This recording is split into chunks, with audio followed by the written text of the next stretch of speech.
Hey everyone, welcome to Lawyer Up Podcast. This is your host, John Ting. Our next guest is very distinguished. He wears many hats, including being a husband and a parent to two wonderful boys out in New York. He's an author of the book called The Hard Facts About Soft Skills. He is an entrepreneur. He is a criminal defense attorney. He is an adjunct professor. He is also a consultant. One of the things I like about our guest is that he puts kids first. He's had a program specifically for children where they have an opportunity to debate each other in a civil manner, and he started it in New York City. His award-winning program of the Young Debaters program for students allows students to become more proficient in public speaking skills, enhances their reasoning skills in addition to their communication skills. It's not often that you hear about a program like this. I know it's been going on since at least 2010. Ultimately, the core areas of this program provide students an opportunity to think like a lawyer in terms of reasoning skills, how to think critically like a lawyer so they can issue spot and problem solve. There's three core areas that he focused on with the Young Debaters program. One is how to critically think like a lawyer, how to critically read like a lawyer, and how to debate persuasively like a lawyer. Especially now in this time of the politics, this is especially important for the younger generation to understand and learn. Richard is a grant recipient of President Obama's Race to the Top Education Initiative.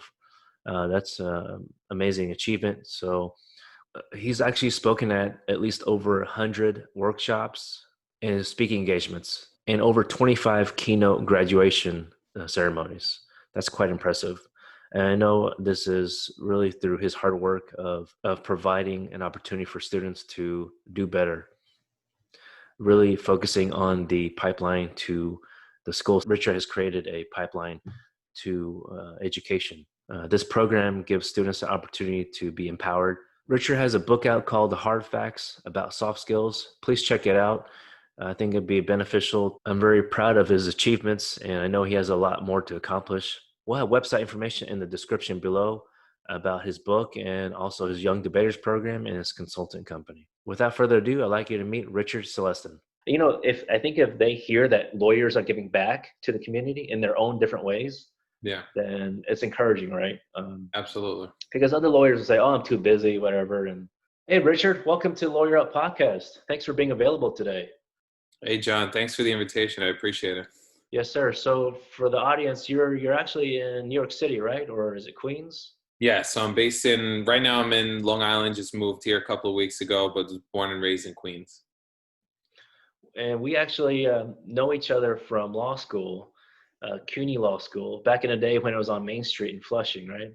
Yes, a long Good old time ago. times. Back in the old middle school across the street from the cemetery. Oh yeah, that was pleasant. No, definitely.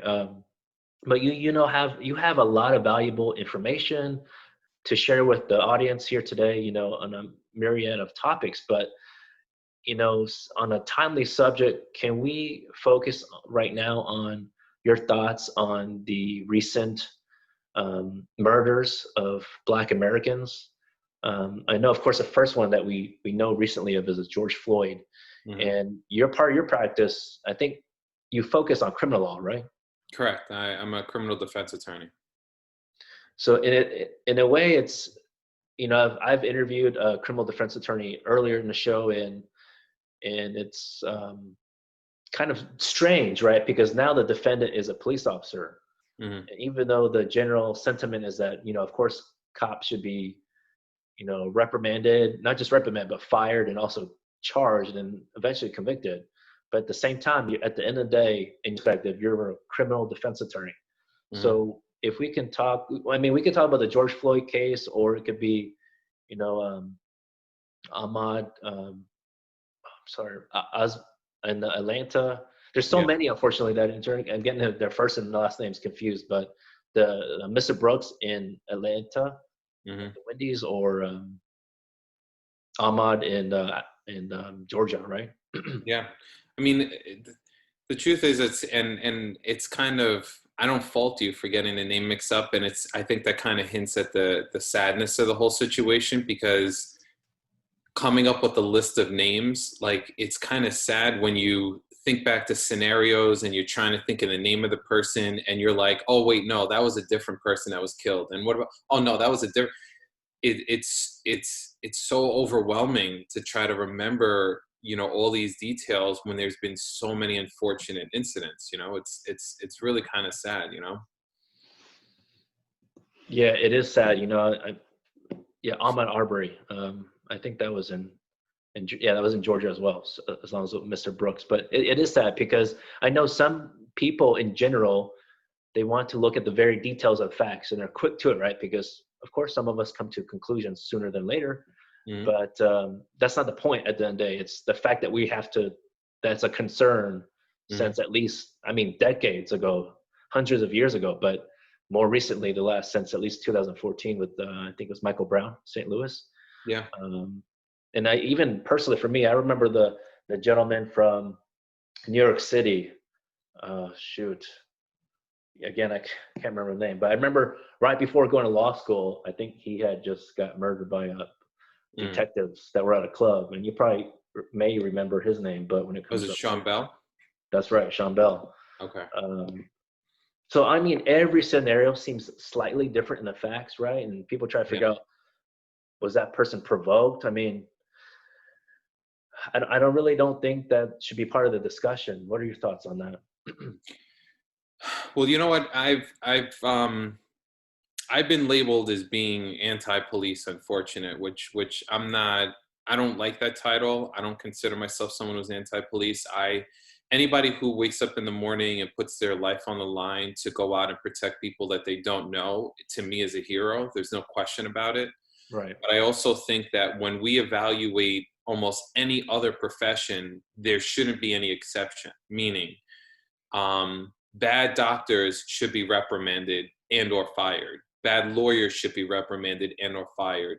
Bad police officers should be reprimanded and or fired. And in all of those professions, including lawyers, that the job in and of itself is very challenging and difficult. And as much research that I can do, it's a very different thing to be in that particular role and to be doing the work.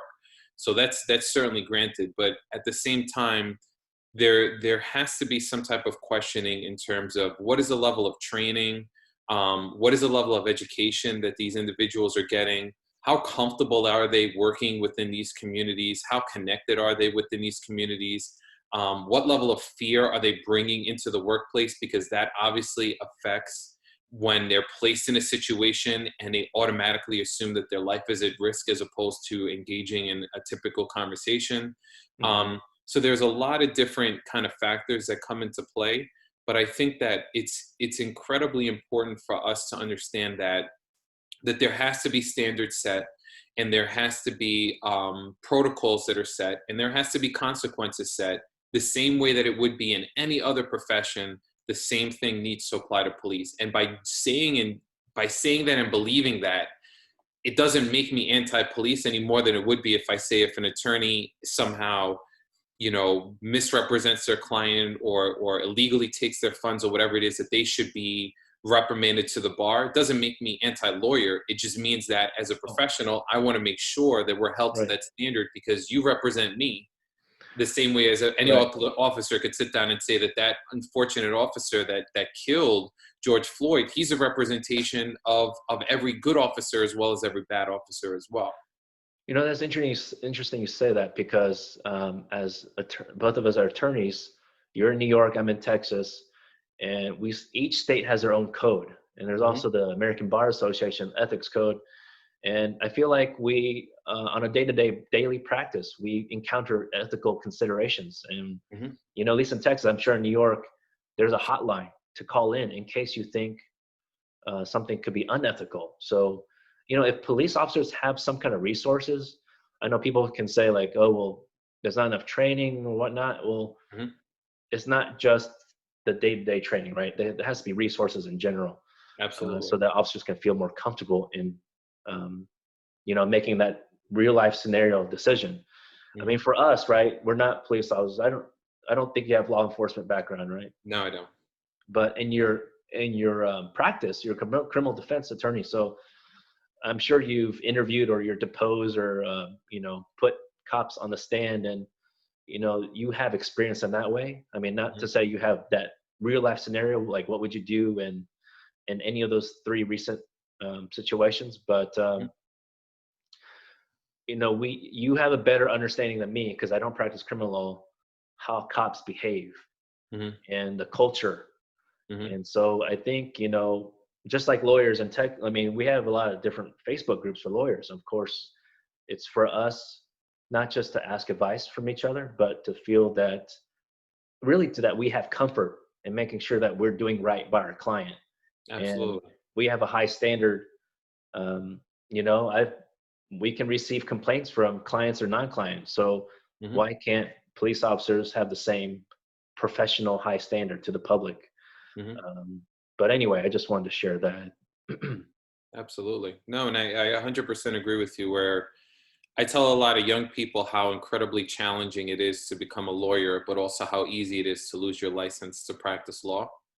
And I think that it's kind of a scary thing, but when we look at police officers and we look at the culture, unfortunately, that exists, I am a firm believer that there are a lot of amazing individuals who are police officers, but unfortunately, based on the culture and this whole concept of like the brotherhood and respecting the line, individuals are afraid to step up and to report that negative behavior. And that's the reason why there's a lot of people that believe that there's no such thing as a good police officer, because if you're an officer that witnesses negative behavior and don't report it, then what makes you any better than that person, right? But I think that if we, as you mentioned, if we set up the resources, if you allow a safe place for individuals, for police officers to hold other officers accountable, then that's how you gain the respect within the communities. That's how you gain respect within the profession. And then it's also how you weed out individuals that abuse their power and take advantage, so that way you're saving lives like we could have in many of these instances.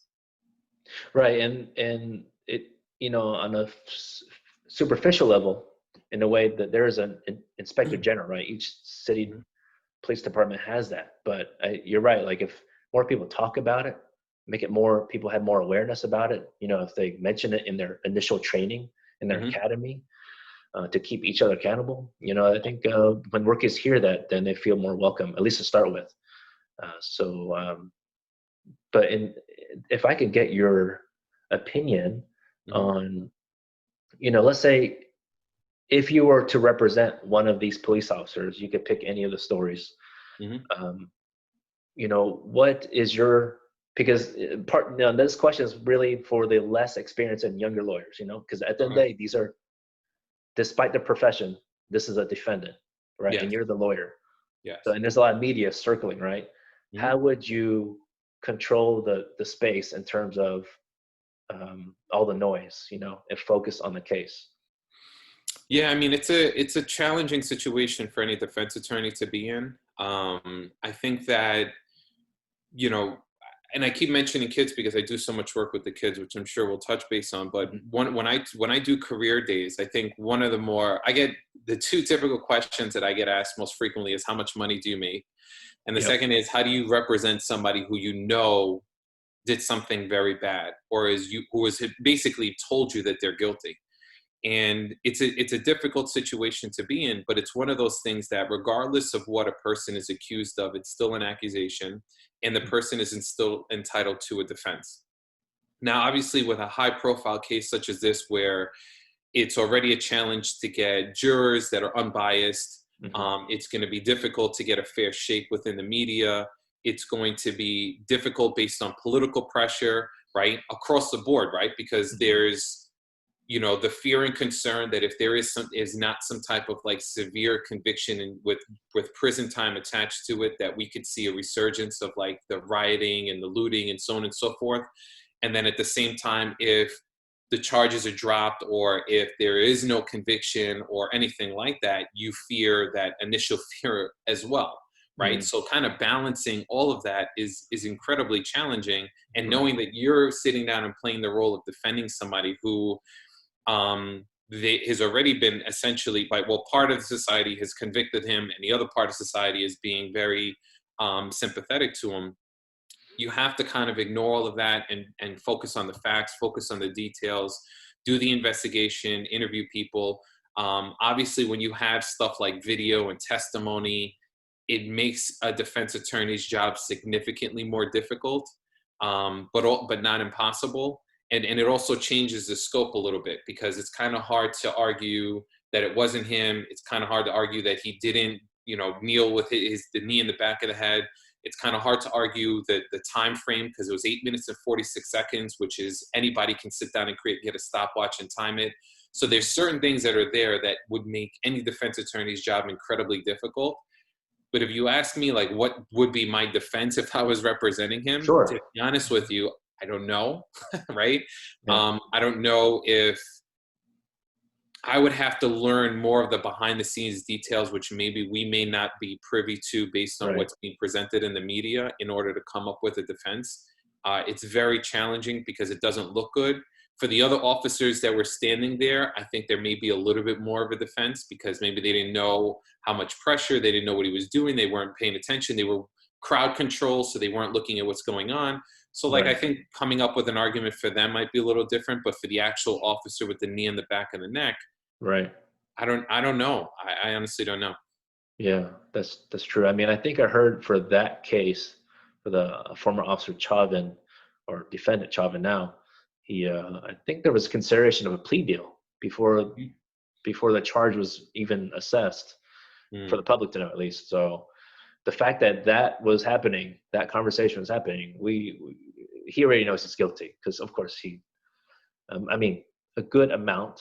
I mean, there's a presumption of innocence, but a good amount of people know they're guilty. But I don't practice criminal law, but I've told, when I talk to friends, it's really not so much, like you said, when you talk to young students, it's about making sure they have that due process, making sure the prosecution does their job correctly. Absolutely.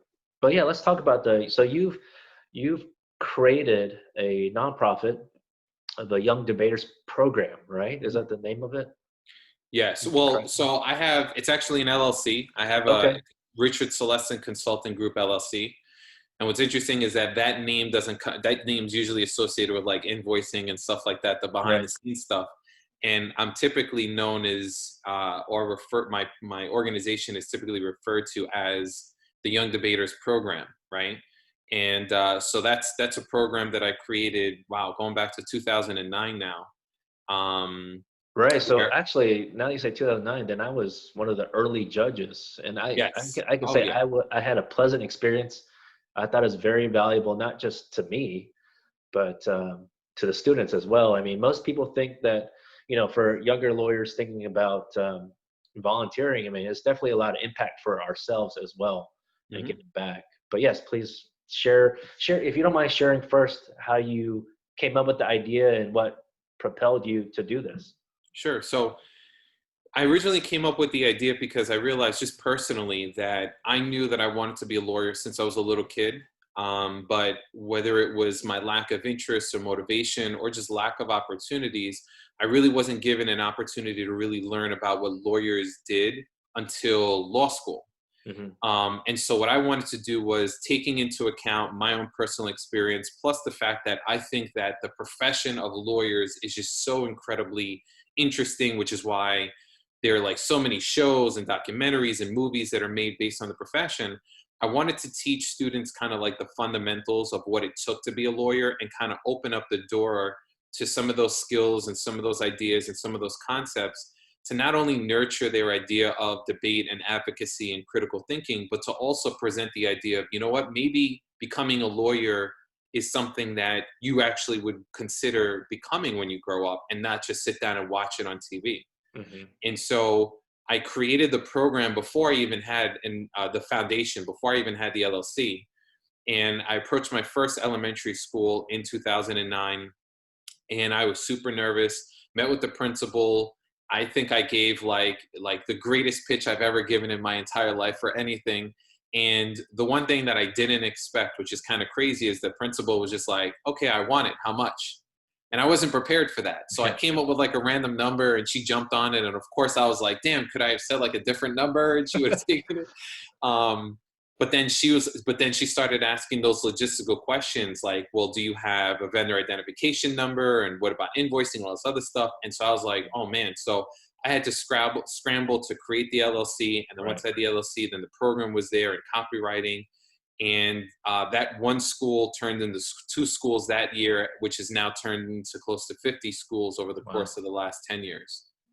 Wow. Well, congratulations on that achievement. I know you have more to do for that, really to help with the also, I mean, you mentioned all the specific skill sets, right? Mm-hmm. But in a way, if you look at a broader spectrum, it provides a lot of confidence to these young students, right? Generally speaking, and, you know, with everyday life, it can be really, I mean, I don't remember watching the news that much as a kid, but these days it seems like the TV is always on. And just having the kids focus on something like this, giving something more productive is really a boost. So thank you for doing that for your community. And it's my pleasure. And you know, I didn't ask you separately, but is this something you're considering to, now we're talking a little bit more of the business operations. Have you considered creating different chapters in other cities? Yeah, so it's actually kind of interesting. I created this program and it's really been limited as a result of my availability because I'm a one-person show right now. And so in all the schools that it's being done, I'm either the one teaching it there or I'm the one going and training the teachers and then coordinating all the competitions. And in the back of my head, I've always kind of had the idea of like, well, how can I expand? How can I make this nationwide, potentially like, you know, worldwide, right?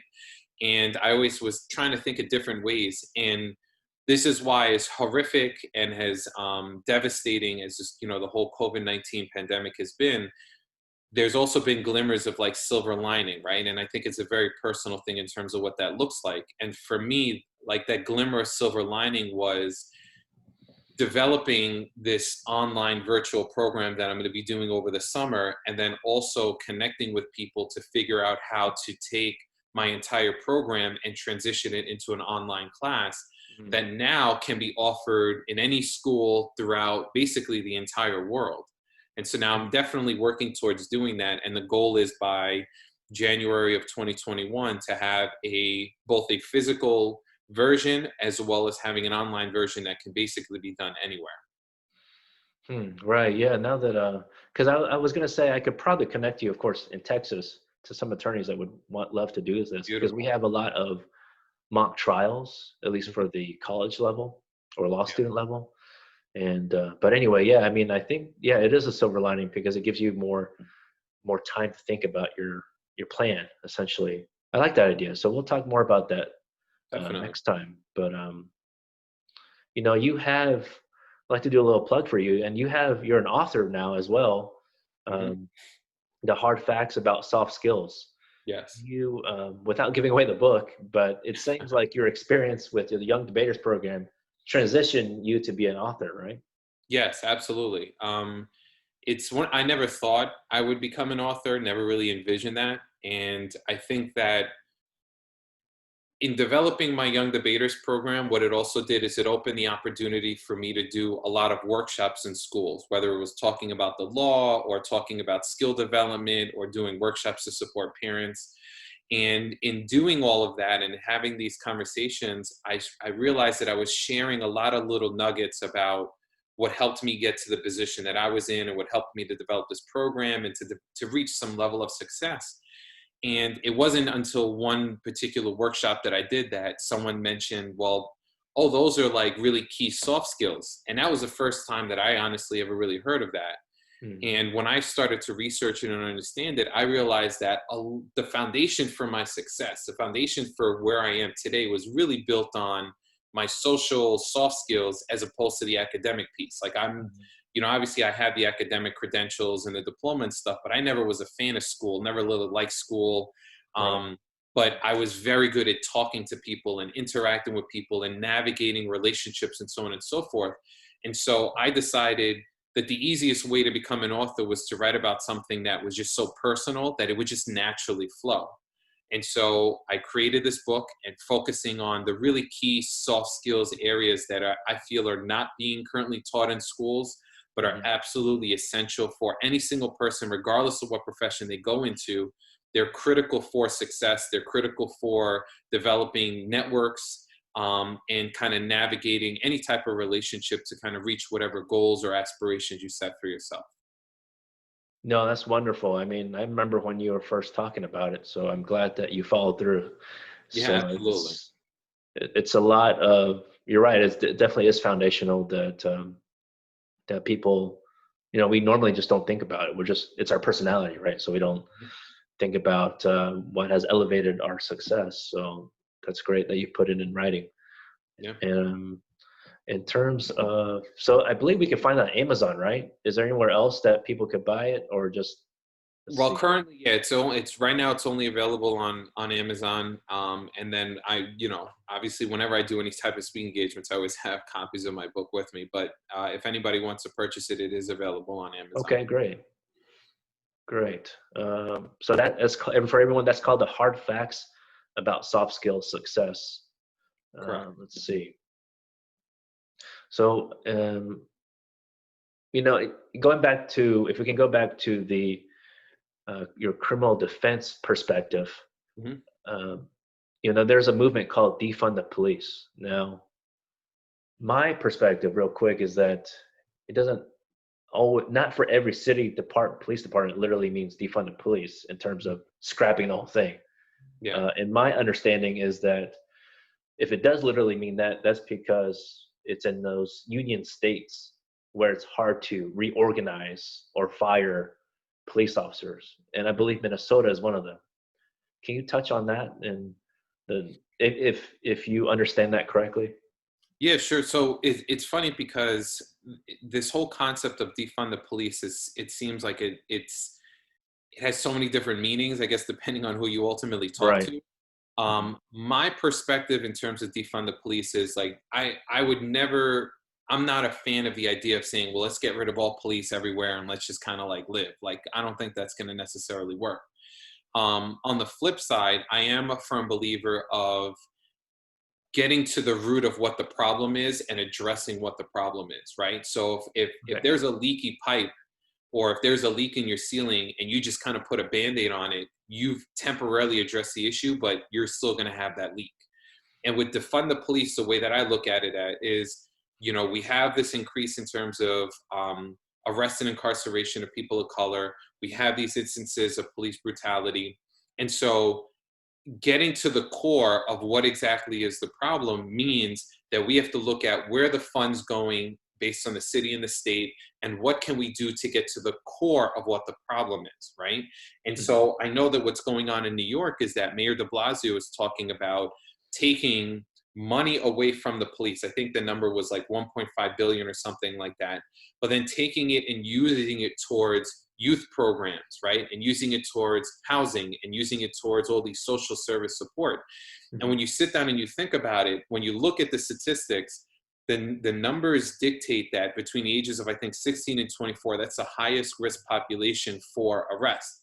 And when you get to, if you speak to somebody that does the work, they'll tell you that it's because there's a lot of lack of, programming and education and support for those individuals that are not on a traditional school path and want other avenues and getting jobs and training and so on and so forth. So if we really focus the money on the root of who's the most at risk, and we empower them and educate them and provide them with the skills, those individuals are going to ultimately grow up and avoid arrest, right? Mhm. So that, I think, when I look at defund the police, I see it more as a reallocation of resources to address the core of the issue and to start doing preventative work, as opposed to having money that's there for to increase or to create additional issues in terms of arrest and incarceration. That's true. And to look at it, in my perspective, in terms of the budget, some cities have a balanced budget. So if there's $100, you have to literally use all $100. Otherwise, it's quote unquote going to waste. So Yes. many departments have that mentality. So if people in the audience look at a city budget, just because it ends up being zero at the end of fiscal year doesn't mean they had to use every dollar. So I think Mhm. if people have that understanding of reallocation, that'd be better. Mhm. Um, I agree. And, there's been, Netflix, of course, has a lot of shows lately, and Amazon Prime to showcase African Americans. Hmm. But uh, specifically the militarization of police. Hmm. The one I can think of right now is from the 90s. I think it's called Waco, or they Yes. called it Waco. But actually, when I was a kid, I remember hearing about that. Of course, I couldn't comprehend fully, but now that after watching it again, it seems, even though the people involved in that religious group were mostly Caucasian, Hmm. but it seems a similar concept going on now, where there's a militarization of police, and there's no fine line, essentially. Yeah. It's kind of like when you think about it, we're creating a line of Robocops, right? Hmm. And with you, so I know that I may be dating myself for people like Robocop. What's that? But like when you have like this, when you create a police force that there's a certain level of disconnection with kind of human interaction, like it's a human resources position, right? And any human resources position, the key to it is being able to interact and deal with humans. And there, when you're dealing with humans, there is no such thing as a copy and paste or one size fits all approach towards everything. You can't do it. As attorneys, we both know I can get a phone call from one client that I'll say, hey, what's going on? And they'll give me their entire life story. And I have another one that will give me like 3 words. And I got to have to ask a billion questions in order to get it out. Like Right. you have to be able to kind of adapt in those situations. And having kind of like a robotic, or having like, well, this is the standard uniform and this is what it doesn't work that way when you're dealing with people. Like it has to be fluid, you know? Right. Right. Yeah. Every situation is different. That's for sure. Yeah. I know what you're talking about the two different the spectrum of personalities. That's for sure. Mm-hmm. Um, in terms of, yeah, that when you were saying robotic, I was thinking of that video clip where I think it was Buffalo, New York, Mm-hmm. where those cops, where they all resigned essentially from that section, or whatnot, that force, special force, where they pushed the Caucasian man. Oh, the older guy, right? I think it was like, yeah, a much older gentleman, Yeah. and he started bleeding. And in one of the police officers, it looked like he was actually concerned, but then another cop behind him just pushed him away, like, just Yeah. forget it, keep going. So it's very sad to see that. Yeah. Like you said, like the fraternity, the culture. So definitely something hasn't changed on that. But And there was going, another video. There was another video that actually showed there was a woman who was kneeling and she was protesting, and there was a Caucasian officer that walked by a woman, and she literally was just sitting. She was on her knees, and he walked by her and just shoved her. And then another police officer, which was an African American woman, then shoved that police officer and was like, obviously didn't hear what was going on, but you could tell like she was very upset at the fact that what was the need for you to turn around and push that? That stuff like that is what right, it's necessary. We need police officers policing each other as well, right? right, And right, ensuring like your responsibility is to serve and protect. Like you have to serve and protect. And if you're not serving and protecting the same way that you're not practicing law the right way, or you are taking advantage of patients, or you are being inappropriate with a student, there should be individuals to step up and say, hey, listen, that's not how we do the job. You're misrepresenting the position and you're making us all look bad, right? right, right. I mean, I didn't see that clip. There's just so many, for Mhm. sure.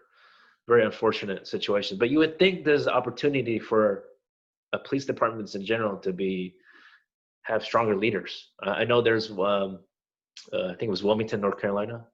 Mhm. There's a new chief who happens to be African American. I don't want people thinking just because they're a black police officer that they're a good cop, right? It Okay. doesn't matter the color or skin color. Yeah. I think it was him actually that said it depends on your heart, the color of your heart. It's not about your color of skin, actually. So that's Yeah. very commendable for him to say that.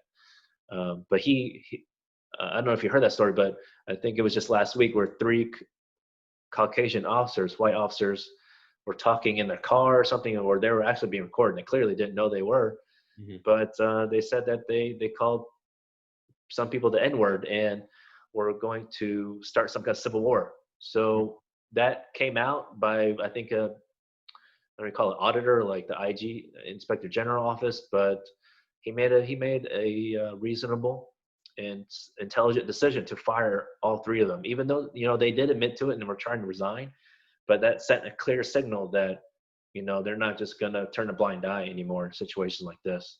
Yeah. But I'm sorry, I kind of went off track there. Mm-hmm. But in terms of your practice area as a practitioner and attorney, do you think you have some kind of influence? I wouldn't call it power, but clients trust us to do the best job that we can, and Mm-hmm. we're part of the system. Essentially, we're trying to do what we can to help them exercise and utilize their due process rights. But in your perspective of criminal defense attorney, do you feel that you've been able to do that on a day-to-day basis? I know this is a tough question, but and it's not like a straight answer, right? But just for those who are just getting out of law school and trying to find ways in this movement to help. Yeah, no, I think that it's an uphill battle. There's no question, but it's really about just trying to do the best that we can with every individual that we work with. And I think a large part of it is ensuring that they understand what their rights are, so that way we can also discuss where their rights may have been violated. It's about understanding what the laws are, and why and how they were arrested and charged with that particular crime. It's about breaking down how the system works, and how, it's a frustrating thing, because I hear so many clients tell me the system's broken, when the truth is that the system is actually functioning perfectly. It's functioning the way that it was designed to function, and our responsibility is to break it, right? And Mhm. so explaining all of that, and also it's, which is challenging, but also explaining how unfair and biased the system is as well, right? And how we're, unfortunately, as defense attorneys, we're kind of in like this plea machine, where everybody's kind of like pleading to the charge, pleading to the charge, pleading to the charge. And there's obviously a lot of factors that are involved in terms of why individuals plea from their personal perspective, and then also just the pressures that are placed on defense attorneys as well. And so it's really kind of an unfair system. And so we can only do what we can under the circumstances, and it's really about empowering them with knowledge and information, and making sure that they're fully aware of everything that's going on within their process, from getting all of their paperwork, understanding what's going on, explaining the procedures, thoroughly going through what their options are, what the consequences would potentially be. All of that stuff that we learn in law school, there's a tremendous pressure to kind of move away from that, because we don't do that, and this is how it works. And you have like an older, jaded attorney that says, no, this is not what we do. You have to resist that as much as you can. And once you start finding yourself doing that, that's when it's time to quit, right? That's when it's time to find another profession. Right. No, that's true. I mean, I'm sure the older generation, more experienced, they have their heart in their own set ways, and not to try to call out any specific attorney, of course, but I've heard of stories where, let's say, I would be the second or third lawyer, where the first lawyer definitely messed up. Yeah. And I asked the client, did you ask these questions? And some people don't ask. Mm-hmm. So yes, we have to provide the knowledge, even if they don't ask, because we it sounds like we're on the same boat, in terms of same page on that we want to make sure that they're empowered, and they can make an educated decision on their options. Absolutely. I mean, you and I could go on for stories on clients that need this kind of assistance, because in law, nothing is common sense, right? I mean, there is a code, the legal code in the book, but our clients don't understand the code. I mean, in fact, lawyers have to read the code every day, right? Absolutely. In case law. Let's see here. So for those who are thinking about just transitioning a little more, for those thinking about opening their own law practice, or transition to open their own law practice from a big firm, how can you share a little bit about how you, how people find out about you? Because most people think like, I need to put something in the yellow pages or something like that. So I have it's kind of a unique approach towards how I operate as a solo practicing attorney. And I think it's based on two different things. The first thing is that I don't solely practice, right? Which means that the need for me to get clients on a consistent basis, that pressure is not there because, I do so many other things. But I get to still, I have like, that 35 to 40% of that allotted time goes towards practice. So that's one aspect that changes it. The other aspect is I work a little differently in the sense, and I think that it mandates that I ensure that I am providing the best possible legal representation that I can. I don't advertise anywhere, right? Outside of having a Google page, I don't advertise. I don't have anything in the yellow pages. As many times as people say, oh, I've seen you in a commercial, I've never had a commercial, right? Like I've never done anything like that. Yeah. I can honestly tell you that a great majority of the clients that I get are all through word of mouth.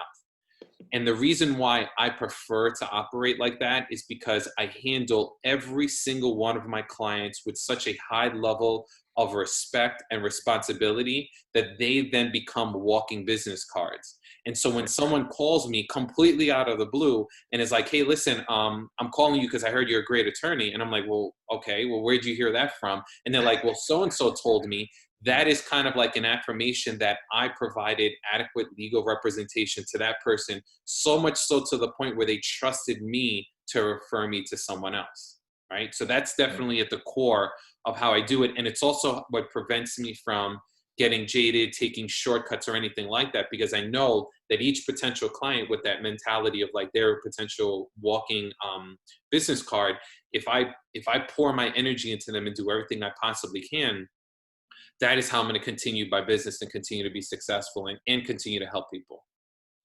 That's very, absolutely. That's a good point. I mean, at least for me, most of my business is word of mouth as well, mostly through past clients. And it's important. And for other attorneys listening, I mean, it's not just actual paying clients. It's also before they even decide to sign a contract with you. It's when they walk in your door or on a video conference. It's how that you treat them. Because then they're going to feel more comfortable with you. And oftentimes I tell a potential client, there's thousands of lawyers, depending on practice area, right? But you have the option to choose. You are the client. You need to pick who you're comfortable with in terms of not just personality, but communication wise, because as you know, some clients want more communication than others. So anyway, that's a good point that you made, Richard, because I think oftentimes people who are wanting or considering to open their own shop as a solo practitioner, they feel that pressure to take on too many clients. And they know that, right? I had that feeling also in the first year, but I've been fortunate to receive advice from mentors that said, take on here and there, and then sooner or later that the other cases will trickle in, and it surely has happened for me. It sounds like it has for you. I can honestly tell you, and I'm going to try to put a number to it, but it's kind of difficult. But I would honestly say maybe like 1 in 4 or 1 in 5 clients that actually, or potential clients, I should say, that contact me. Typically, when I ask them, because I always like to know, right? They have their court-appointed attorney, and then they contact me. And I'm also not the type of person that's going to badmouth court-appointed attorneys because they're, like we said, in every profession, there's good and bad. Right. And they're doing a thankless job, honestly. They have a lot of cases, right? Absolutely, right? So I would always ask the person, well, so you have this attorney. Why are you contacting me as a private attorney? Why are you willing to pay money to have me represent you when you have someone that's court appointed? And I can honestly tell you that a lot of the time what it is they would explain stuff like, well, they were rude to me on the phone. They hung up on me. I asked for my paperwork and they said no. I asked them to explain the charges and he said, don't worry about it. I got it. Like all these little things that have to do with just basic interpersonal skills. And when they call me, it's kind of like, well, okay, I can understand that. And I'll have a quick conversation with them because I'm, I just like the way that we're talking, I'll have a conversation with them and I'll spend like half an hour doing a consult with them. And then they'll know more about their case than they did beforehand. And then they're like, well, how much? Where do I sign? Like, what do I got to do? And it's just based on just talking to them with a level of respect and understanding, especially in the work that I do.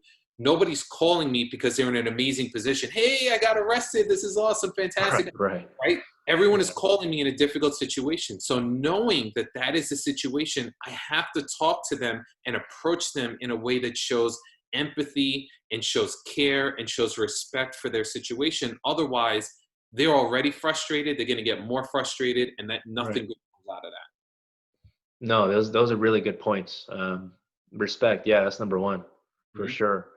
And I think some lawyers often forget that, right? Because they have a certain caseload and they just take it for granted for sure. Yeah. Especially those lawyers that already have, they could be a higher profile attorney, their name, and they just Anyways, thank you for sharing that.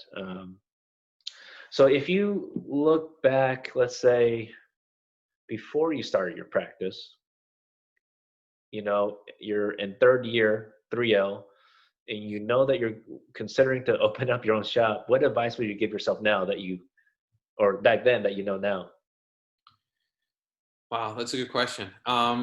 I definitely think that it's important to connect yourself with people that can serve as mentors, as you mentioned, because the truth is that, especially when you start going into private practice, you're not going to have all the answers. You're not going to know all the procedures. You're not going to know all the paperwork. You're not going to know the contacts, the people to connect with, so on and so forth. So I think developing a network of trusted individuals that you can reach out to and say, hey, listen, I have this case. I want to run this argument by you. Or, hey, listen, I'm dealing with this district attorney. Like, have you worked with them?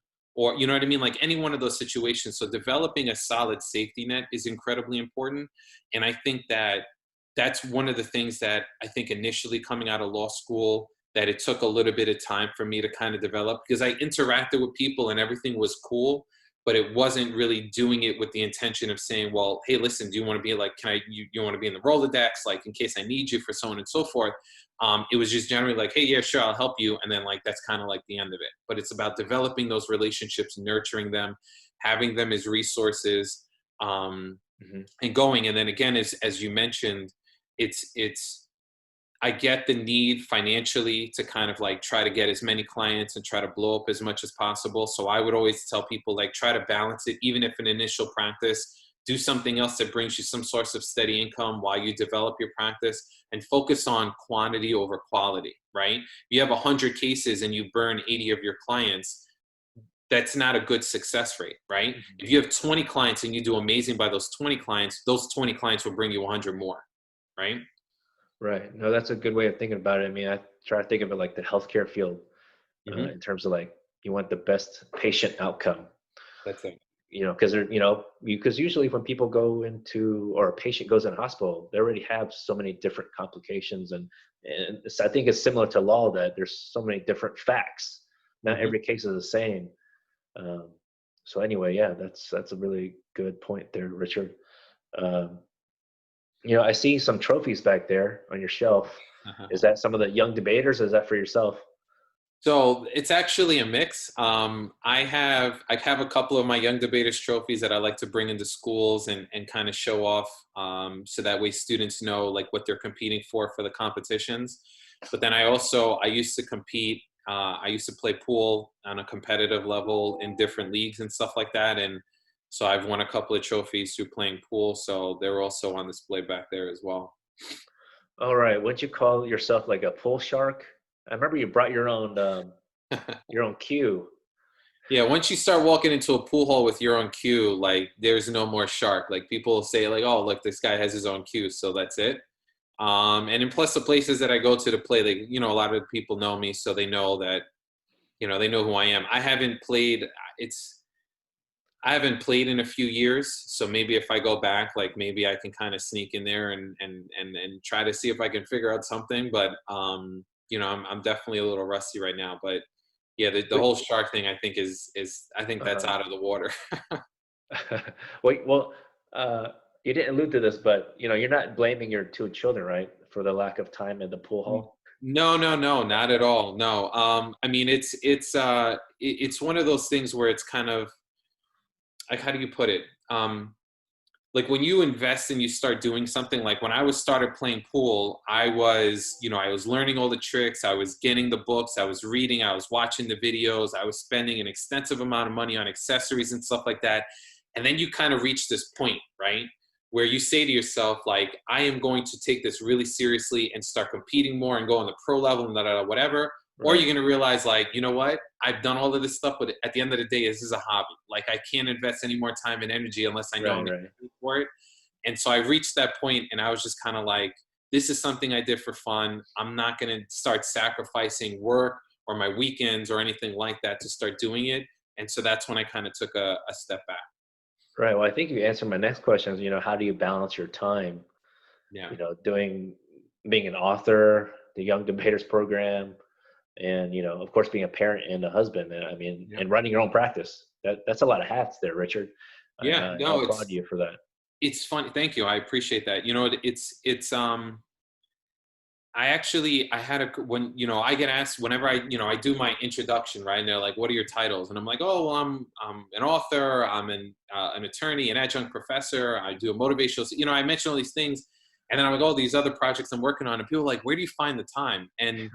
And the truth is, I had one of those kind of epiphany moments, I guess you can say, when a couple of years maybe after law school, where I was working at a job 9 to 5 and everything was kind of automatic. Like I wasn't putting in a whole lot of effort. Right. Got out of work. I would be sitting at the couch from like 6 o'clock until I went to sleep at like midnight. And then it was just repeat, the next day. And then one day I kind of said to myself, like, I feel like there's so much more that I could do.